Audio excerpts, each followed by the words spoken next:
Muchas gracias a todos por acompañarnos este día.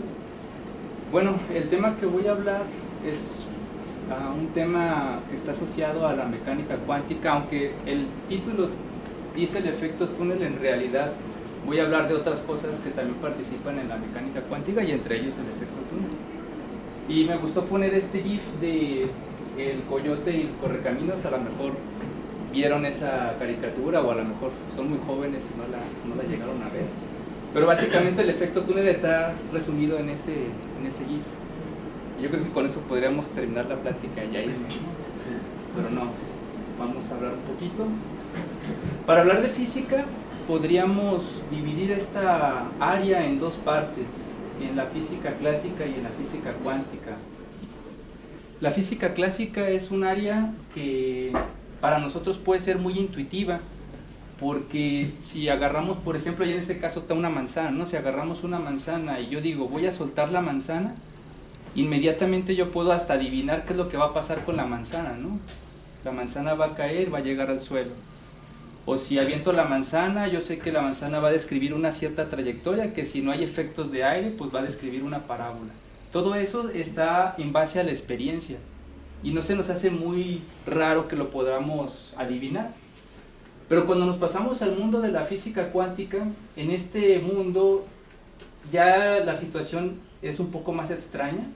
Es un área que tiene la fama de ser muy compleja, que tiene ciertas paradojas, con matemáticas muy complicadas.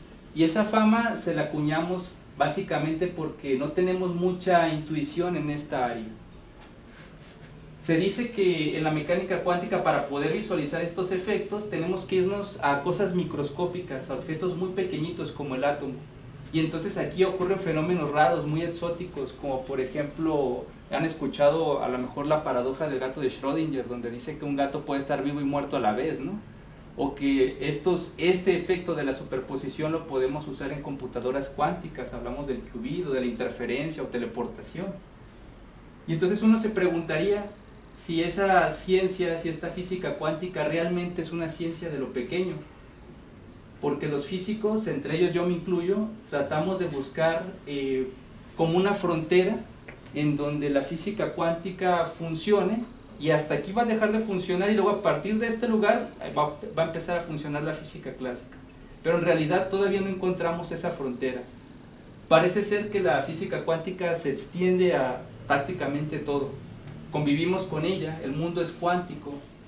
Entonces, si el mundo es cuántico, ¿por qué hay cosas de la cuántica, o más bien qué cosas de la cuántica sí son evidentes? Porque no estamos viendo, no vamos a la calle y vemos un gato vivo y muerto a la vez, ¿no? No lo podemos ver. O desde otra perspectiva podemos preguntar qué aparatos de uso cotidiano funcionan gracias a la física cuántica. Hace 124 años, en 1900, se llevó a cabo el último congreso en física donde todas las áreas de la física estaban involucradas. ¿Cuáles eran esas áreas? Era mecánica, óptica, electricidad, magnetismo, termodinámica, metrología. Eran poquitas áreas. Había una comunidad de alrededor de 1080 científicos registrados en todo el mundo. Se producían al mes como 50 artículos, entonces era más o menos fácil poder entender qué estaba pasando en la física de aquel entonces.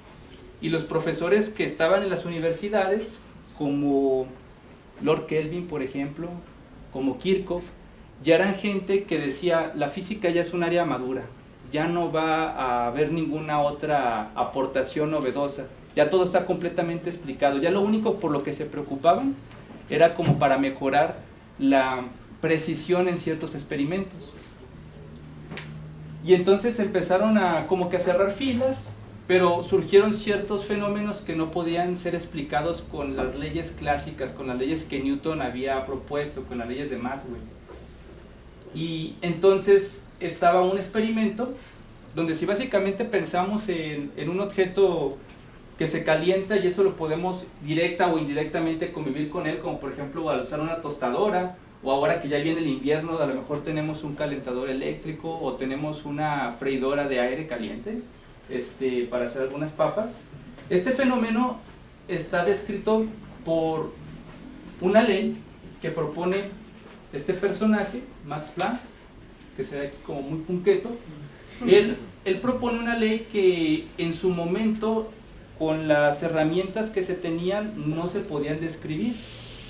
Y se atrevió a poner una hipótesis donde decía, mira, es que todo el mundo trata de explicar esto pensando que la energía es algo continuo. Max Planck dice, bueno, vamos a pensar que no es algo continuo, sino que la energía la podemos dividir en pedacitos. Propone esta hipótesis y con eso logra explicar cómo es que los cuerpos cuando se calientan pues distribuyen cierta energía. Nosotros vemos cuando la resistencia de estos aparatos al principio es como de un rojo muy oscuro, ¿no? Y conforme va incrementando la temperatura, este rojo va pasando a un rojo más brillante, más claro. Pues ese efecto es una de las primeras manifestaciones de la física cuántica. La cuantización quiere decir que la energía la vamos a dividir en pedacitos. En cuántos pedacitos no está muy claro, pero van a ser pedacitos chiquitos. Fue una idea que no fue muy bien aceptada por esos 1000 y tantos científicos que les estoy platicando, que estaban registrados. De hecho, en 1908, a Max Planck lo estaban promoviendo para que recibiera el premio Nobel, pero pues había gente en los comités que decían que pues es que esa idea era una payasada, ¿no? ¿Cómo que algo discreto? Incluso la gente que pensaba en átomos también decían que eso estaban locos, y algunos se rumora, ¿no?, que se llegaron a suicidar, como fue el caso de Boltzmann, aunque no está comprobado. Pero bueno, fue hasta 10 años después, en 1918, que lograron darle el premio Nobel a Max Planck. No todo el mundo era escéptico a la hipótesis de Planck. Quien sí le hizo caso en su momento fue Albert Einstein, y él propone en 1905 el efecto fotoeléctrico, y básicamente este efecto consiste en que una radiación electromagnética, es decir, una luz con una cierta frecuencia, incide en un material, y en este material lo que va a hacer es eyectar electrones. Este fenómeno también lo vemos en la vida diaria.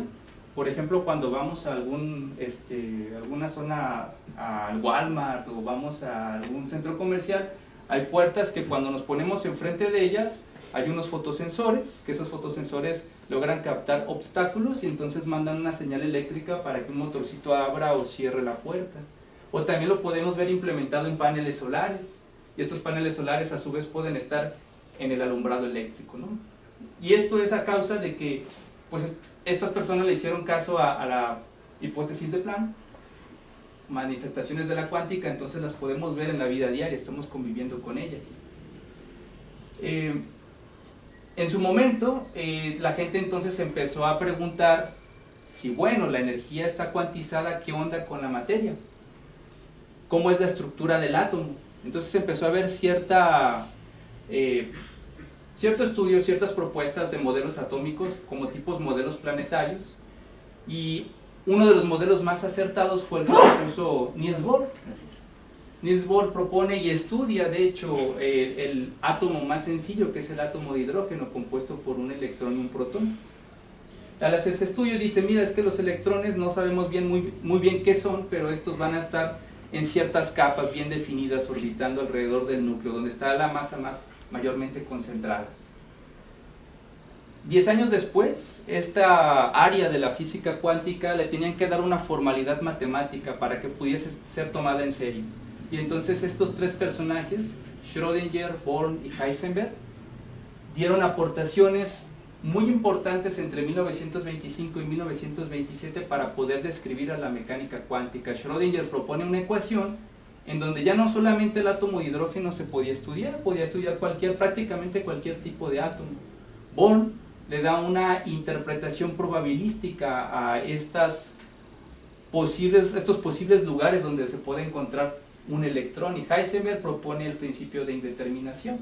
En años recientes hay físicos que siguen tratando de ver cómo es que se propaga un electrón en un material, y entonces aquí puse una película, aquí está la referencia del artículo, donde en una simulación matemática ven cómo las zonas brillantes es como la forma en cómo se va propagando el electrón. No es algo intuitivo, no es algo que veamos como día a día, ¿no?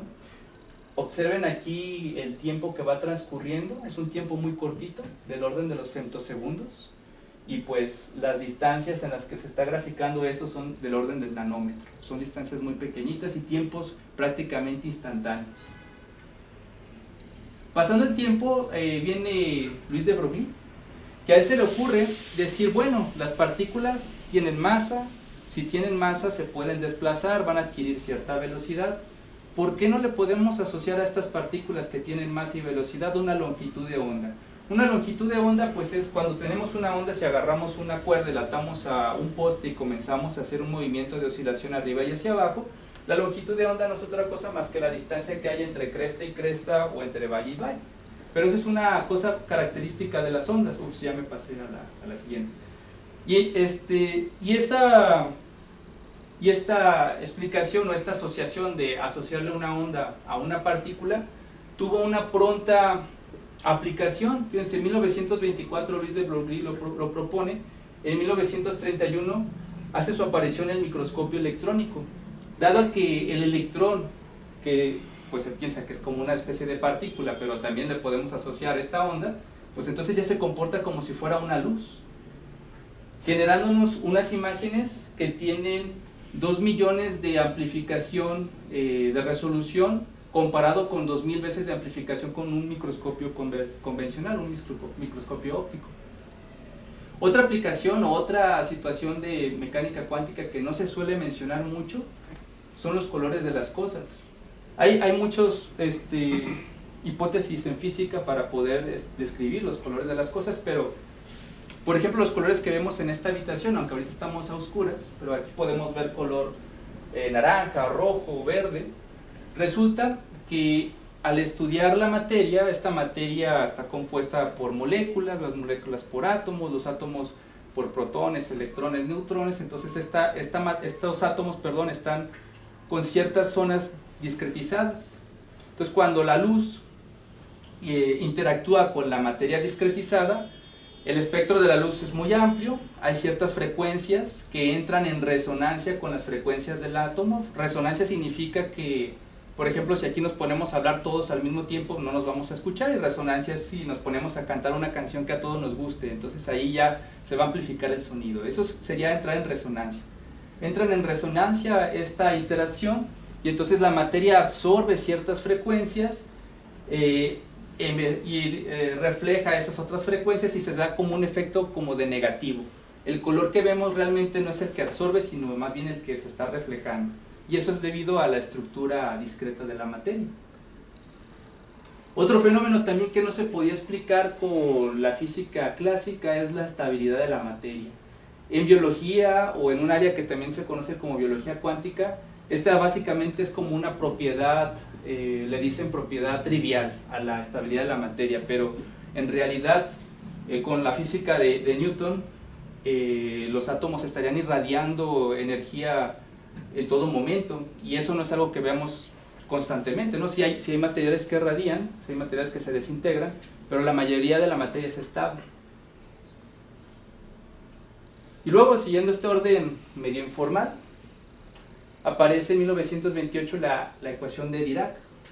Dirac quería estudiar cómo se comportaban los electrones, pero a nivel relativista. Una especie de la ecuación de Schrödinger. La ecuación de Schrödinger no estudia efectos relativistas, pero la ecuación de Dirac sí tiene estos efectos. Y bueno, al momento de resolverla se mete en un rollo complicado de matemáticas, donde hay gente que dice todavía que el trinomio cuadrado perfecto no sirve y que los productos notables no valen madre. Pues sí importan, porque para poder resolver esta ecuación hay que hacer demasiada álgebra, y él, utilizando ciertas simetrías de las matemáticas, logra darle una interpretación que le costó mucho trabajo, una interpretación en el que no solamente estaba estudiando al electrón, sino que estaba estudiando a una partícula que ahora le conocen como antipartícula, y de ahí sale el positrón. 40 años después aparece una técnica para imagen médica, que es la tomografía por emisión de positrones, materiales que emiten positrones como el flúor 18, por ejemplo.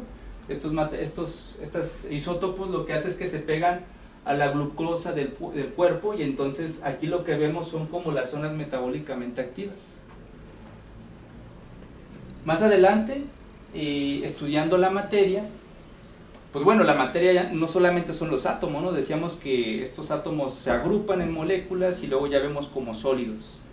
Pero la misma estructura discreta de la materia hace que Heisenberg le pida a uno de sus alumnos, ese alumno se llama Felix Bloch, que estudie cómo es que hay distintos tipos de materiales, y entonces aquí ya surgen los materiales conductores, los materiales semiconductores o los materiales aislantes.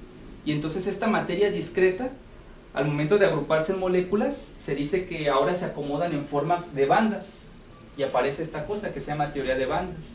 Entonces tenemos una banda de valencia, donde están los electrones, luego tenemos aquí un gap para una zona prohibida, y luego acá tenemos la banda de conducción. Ese sería como el modelo de un aislante, porque es muy difícil que estos electrones que están muy ligados al átomo puedan ser conductores. Los semiconductores, este gap es un poquito más cortito y se puede manipular ahí con efectos de dopación al material para poder hacer que puedan servir como conductores, y los conductores, básicamente esta zona prohibida no existe, entonces en los conductores es fácil de que fluya el electrón. Pero esta teoría de bandas estaba siendo estudiada en 1928, y luego vinieron tres personajes, John Bardeen, Shockley y Britten, que creo que Shockley era el que tenía un estudio más teórico. Él se había chutado la tesis de Bloch de teoría de bandas, y le dijo a Britten que trataran de mejorar o trataran de amplificar lo que en aquel entonces se utilizaba como amplificador, que eran los bulbos. Ellos dos eran físicos, eran muy compas, entonces trataron de mejorar el bulbo y utilizaron, creo que óxido de nitro, y fracasaron. Después vino John Bardeen, él es físico pero también estudió ingeniería eléctrica, y se dio cuenta de lo que estaban haciendo ellos dos. Si se fijan aquí en la foto, como que lo abren, ¿no? Él está acá atrás. Y él utiliza germanio para imitar lo que estaban haciendo ellos, y con germanio le sale el primer transistor, que hoy en día pues es la neurona electrónica de nuestra sociedad. Aquí como anécdota, cuando le sale este experimento, a los tres les dieron el premio Nobel. No estaban muy conformes ellos dos, pero bueno, a los tres les dieron el premio Nobel. Cuando llegan a recibir el premio Nobel, John Bardeen tenía 3 hijos, pero de estos 3 hijos nada más llegó a uno. Y cuando le entregan el premio Nobel, el rey le dice que qué onda, ¿no? ¿Por qué no trajo a toda su familia? Y Bardeen le dice, no te preocupes, ahí será para la otra. Y para la otra fue a 1970, le dieron otro premio Nobel por estudios de superconductividad.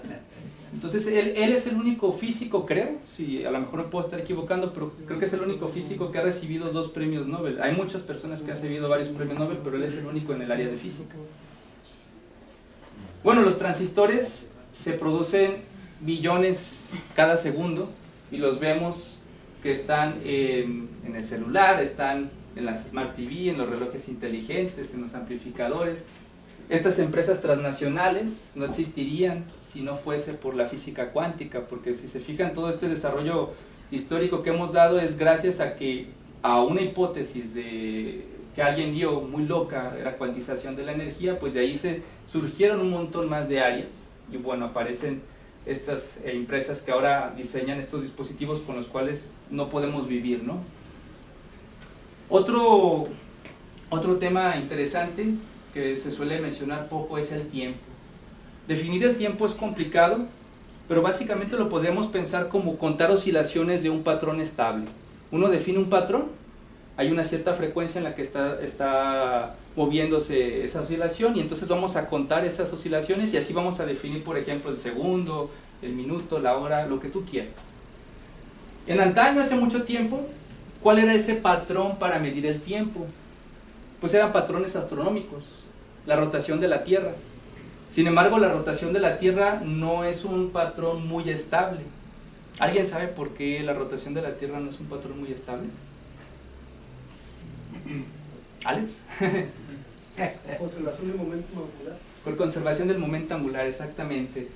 Lo que ocurre es que, bueno, hay varios fenómenos, ¿no? Pero por ejemplo podemos pensar que las mareas y la luna, todo eso como que ralentiza la rotación de la Tierra, pero por ejemplo en verano o en invierno hay más acumulación de nieve donde hay más tierra en el hemisferio norte, y entonces por conservación del momento angular, el efecto que hacen los patinadores para frenar, que extienden los brazos o que encogen los brazos para girar más rápido, pues algo así hace la Tierra, y entonces eso no lo hace un patrón de oscilación muy estable. Hay otros efectos más, por ejemplo los polos se comienzan a mover, hay situaciones geológicas, y bueno, entonces se tuvo que optar por otro tipo de patrón, ¿no? Los relojes mecánicos, que dependían de resortitos, de péndulos, pero también ahí importaba que, pues, cuál es la longitud con la que vamos a hacer el péndulo. También ahí estaban involucradas otras cosas complicadas que hacía que hubiese cierto error. Y en 1950 aproximadamente aparece el reloj atómico. El reloj atómico es una... Ups, ya se va a trabar, acá está. El reloj atómico 1955 aparece. Como primera instancia utilizaron un átomo muy particular que fue el átomo de cesio, porque el átomo de cesio tiene ciertos niveles de energía que son muy estables. Entonces hacen interactuar esos niveles de energía con la oscilación de un campo eléctrico, y otra vez cuando entran en resonancia ese nivel empieza a haber ahí un salto cuántico del electrón de un nivel a otro y empieza a haber una oscilación. Y entonces eso lo utilizaron para poder medir tiempo. Aquí puse una grafiquita donde están los años y está el error de tiempo que se tenía. Los primeros relojes, fíjense, tenían errores de 15 minutos por día, la pendiente iba decreciendo a 1 segundo por día. Luego vienen los péndulo de Huygens, el cronómetro de Harrison. El reloj de cuarzo también es un reloj muy estable, que se anda por 1 segundo por cada 1000 años de error. Es muy estable ese reloj, nada más que en su momento el problema era que el cuarzo, si lo cortabas mal, pues ya valía gorro, no iba a servir muy bien. Y entonces ya después de eso estamos en un momento donde, fíjense, la pendiente va decayendo muy rápido, ya tenemos error de 1 segundo por 10 billones de años, ¿no? Ya eso es una barbaridad, ni siquiera a lo mejor ya vamos a existir cuando se retrase un reloj de estos, pero tienen su respectiva utilidad. Bueno, puse esta imagen para hacer unas preguntas intuitivas. Decíamos al inicio que la mecánica clásica pues es un área que la podemos entender por la experiencia, ¿no? Y aquí tenemos un recipiente, un bol, un cuenco, como le quieran decir, y una canica. Y si soltamos esta canica en el interior del cuenco, pues empieza a describir ciertas trayectorias. Entonces, la primera pregunta sería: ¿en qué lugar dentro del recipiente debería de colocar la canica para que ésta no se mueva, para que quede quieta, y para que si yo hago un movimiento muy ligero en el bol, la canica tampoco se vaya a mover? ¿Dónde sería ese lugar? En el centro. En el fondo, ¿verdad? En el centro. Eso es como algo intuitivo, ¿no? Alguien pudo haber dicho: oye, ¿y si lo ponemos aquí en el bordito? Pues sí, a lo mejor en el bordito lo podemos lograr equilibrar, pero si llegamos y le hacemos un pequeño movimiento, quién sabe para dónde se mueva, ¿no? Se puede mover para adentro y empezar a oscilar, o se puede caer del bol. Entonces ese no es un lugar estable. Un lugar estable es en el fondo. ¿Estamos de acuerdo? Ok, ahora, si tenemos dos recipientes, ¿dónde está el lugar estable de cada recipiente? Pues en el fondo de cada recipiente, ¿no? Ya sea que lo ponga aquí en este recipiente o en el que está de la izquierda. Sencillo, ¿no? Entonces nos vamos a centrar por pronto en los que están abajo, en el recipiente de la izquierda, el azul y el amarillo que están a la derecha.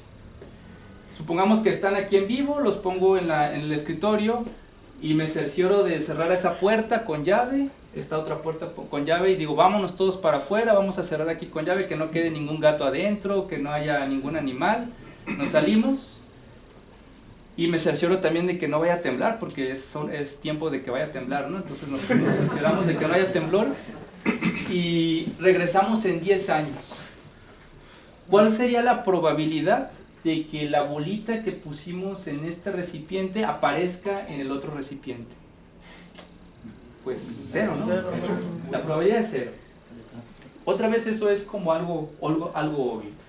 El problema es que si nos vamos a nivel microscópico y creamos una especie de bol, en este caso el bol lo tenemos que crear con unos campos magnéticos que generen una trampa, y colocamos dentro de esa trampa una partícula subatómica como un átomo o un electrón, Pues podríamos decir que por la intuición que nos está dando este experimento mental de la canica y el recipiente, pues el lugar estable debería estar aquí en el centro, ¿no? Desafortunadamente, a nivel microscópico, donde la mecánica cuántica entra en acción, no podemos hablar de que lo que vayamos a colocar aquí adentro se quede quieto, por culpa de algo que vamos a llamar vibraciones o fluctuaciones cuánticas. Algo así como si vemos un lago como aquí podríamos decir que está quieto, pero en realidad hay ciertas olitas, ¿no? Y entonces eso es lo que ocurre aquí en este lugar microscópico. Realmente el movimiento del electrón es un movimiento aleatorio. En toda esta zona en color azul, de forma aleatoria, podríamos decir que más o menos lo encontramos allá el electrón, pero nunca lo vamos a encontrar ni quieto ni en el lugar que queremos que esté. Si ese experimento lo repetimos, es decir, tenemos dos trampas magnéticas, las ponemos muy juntitas y cerramos la habitación y decimos que no haya nadie y regresamos en 10 años, la probabilidad de que el electrón se encuentre en la segunda trampa ya no va a ser cero, ya va a haber una probabilidad distinta de cero. Eso no nos parece muy intuitivo, pero así ocurre, ¿no? Y eso fue algo que se estudió desde un punto de vista teórico, y inclusive hay una paradoja que se llama paradoja de la partícula alfa. La partícula alfa es una partícula conformada por dos protones y dos neutrones, y en su momento se estaba estudiando cómo es que elementos como el uranio o el polonio se desintegraban. Esa partícula necesita una energía muy grande para que pueda soltarse de la ligadura que la tiene atada al núcleo, perdón. Entonces aquí está atrapada como en una especie de trampa, esta zona en color verde y aquí donde está este marca en color rojo, aquí la partícula alfa está atrapada. Sin embargo, resulta que logra atravesar esa barrera. Desde el punto de vista de la mecánica clásica no se daba una explicación, y entonces viene estudios teóricos de alguien que a lo mejor conocen, Robert Oppenheimer y otros más. Pero ellos, bueno, Robert Oppenheimer lo puse porque es como el más famoso, hace como estudios teóricos de este efecto de tunelaje, y George Gamow le da la explicación a esta paradoja de la partícula alfa, ya tal como el tunelaje.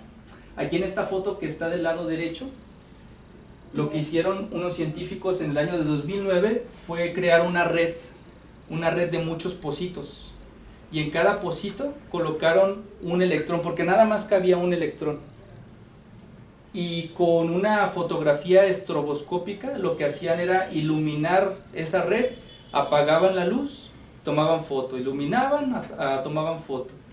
Y bueno, aquí se marcan unas zonas donde se puede percibir que el electrón pues sí se está moviendo de un pozo a otro. Posteriormente vienen otros tipos de aplicaciones. Está el microscopio de efecto túnel de barrido. Este microscopio básicamente lo que consiste es una punta de algún material y acercamos esa punta a otro material. Entonces aquí hay confinados electrones tanto en la punta del microscopio como en el material. Pero esta punta la conectamos a una diferencia de potencial para que cuando la acerquemos lo suficiente al material, el electrón fluya de la superficie a la punta. Y entonces se forma una especie de corriente. Esta especie de corriente entonces ya la podemos medir en la computadora y podemos tener estas imágenes donde ya podemos visualizar a los átomos. En la USB, por ejemplo, en la USB o en los procesadores están inmiscuidos los transistores, los que mencionaba hace ratito.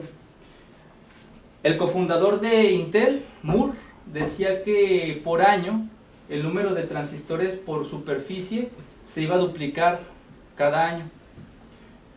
Y además lo que pasa es que los procesadores los hacen más chiquitos, y entonces si esta ley de Moore se cumple, los procesadores más chiquitos, transistores también se tienen que hacer más chiquitos, ¿no? Y entonces, si queremos, bueno, si aquí vemos al transistor, ese es un esquema didáctico de lo que es un transistor.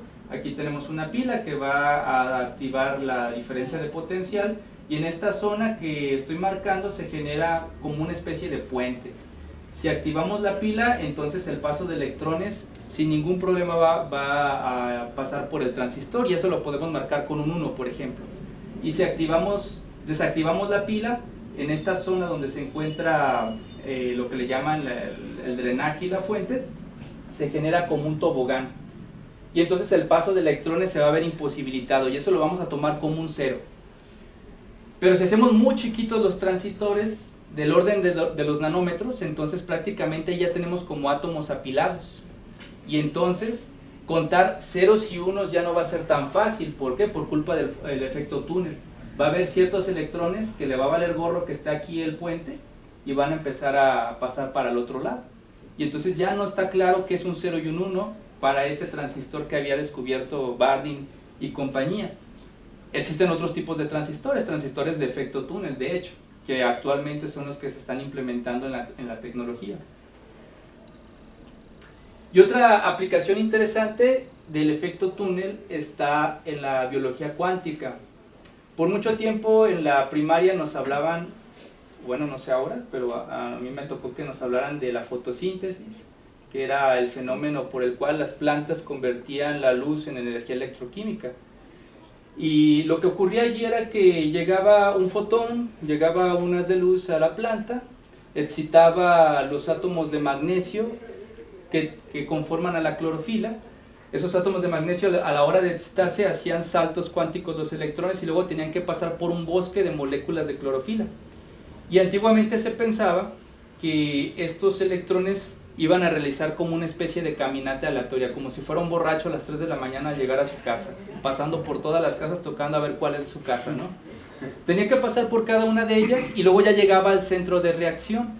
Pero si esto ocurriese, entonces la planta realmente no podría utilizar o administrar al 100% la energía, y resulta que este efecto de la fotosíntesis es un efecto óptimo, a pesar de que es un ambiente húmedo y un ambiente caliente.